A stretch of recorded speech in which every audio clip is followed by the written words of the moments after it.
It was noticed that a second wave of attackers was coming to attack the facility, and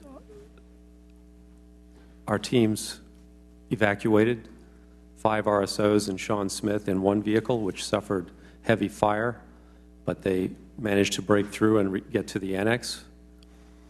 And then the annex team also withdrew from the facility, and the second wave of attackers took it over. After the second phase of the evening occurs, the timing is about 11:30 or so. The second phase commences after the teams have returned to the annex, and they suffer for about an hour and a half probing attacks from terrorists. They are able to repulse them, and then they desist at about 1:30 in the morning. The Tripoli response team departs at about midnight and arrives at about 1:15 in Benghazi. If I may step back again to Tripoli and what's going on there at this point. At about 10:45 or 11 o'clock, we confer, and I asked the defense attaché who'd been talking with AFRICOM and with the Joint Staff, is anything coming? Will they be sending us any help? Is there something out there? And he answered that the nearest help was in Aviano, and the nearest where there were fighter planes. They said that it would take 2 to 3 hours for them to get on site, but that there also were no tankers available for them to refuel. And I said, thank you very much. And we went on with our work.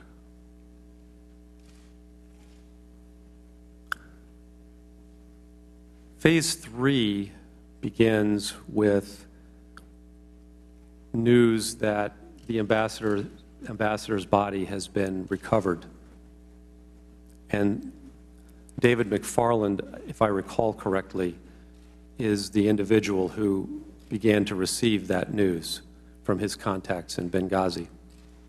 And we began to hear also that the ambassador has been taken to a hospital. We don't know initially which hospital it is, but through David's reports, we learn that it is in a hospital which is controlled by Ansar al-Sharia, the group that Twitter feeds had identified as leading the attack on the consulate.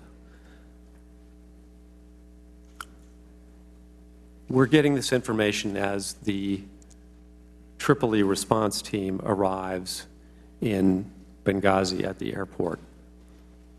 Both our annex chief and the annex chief in Benghazi and our defense attaché are on the phone during this period trying to get the Libyan government to send vehicles and military and/or security assets to the airport to assist our response team.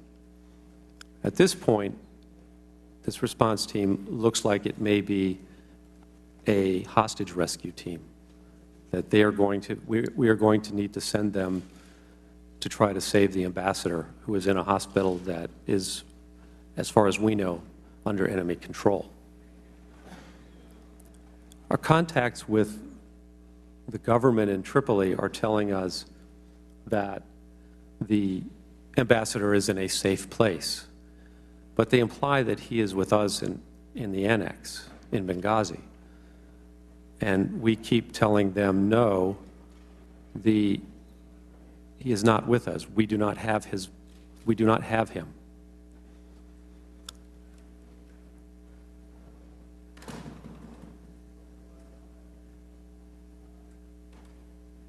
At about 12:30, at the same time that we see the Twitter feeds that are asserting that Ansar al-Sharia is responsible for the attack, we also see a call for an attack on the embassy in Tripoli. And so we begin to, we had always thought that we were under threat, but we now have to take care of ourselves. And we begin planning to evacuate our facility. When I say our facility, I mean the State Department residential compound in Tripoli, and to consolidate all of our personnel at the annex in Tripoli. We have about 55 diplomatic personnel in the two annexes. On that night, if I may go back, I would just like to point out that with Ambassador Stevens and Sean Smith in Benghazi, there are 5 diplomatic security agents, assistant regional security officers. With us in our residential compound in Tripoli, we have the RSO John Martinek, 3 assistant regional security officers protecting 28 diplomatic personnel. In addition, we also have 4 Special Forces personnel who are part of the training mission.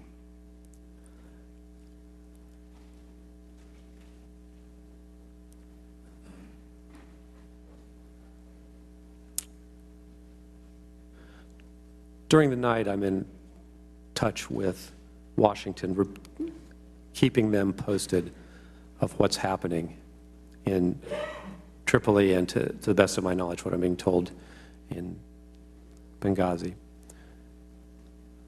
I think at about 2 p.m., 2 a.m., sorry, the Secretary of State Clinton called me, along with her senior staff. We're all on the phone. And she asked me what was going on, and I briefed her on the developments.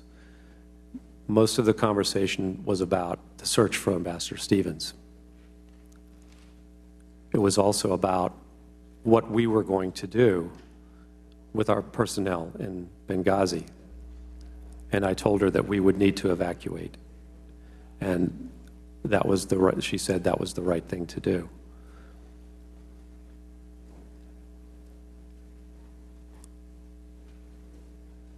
At about 3 a.m., I received a call from the Prime Minister of Libya. I think it's the saddest phone call I've ever had in my life. He told me that Ambassador Stevens had passed away. I immediately telephoned Washington that news afterwards. And began accelerating our effort to withdraw from the Villas compound and move to the annex.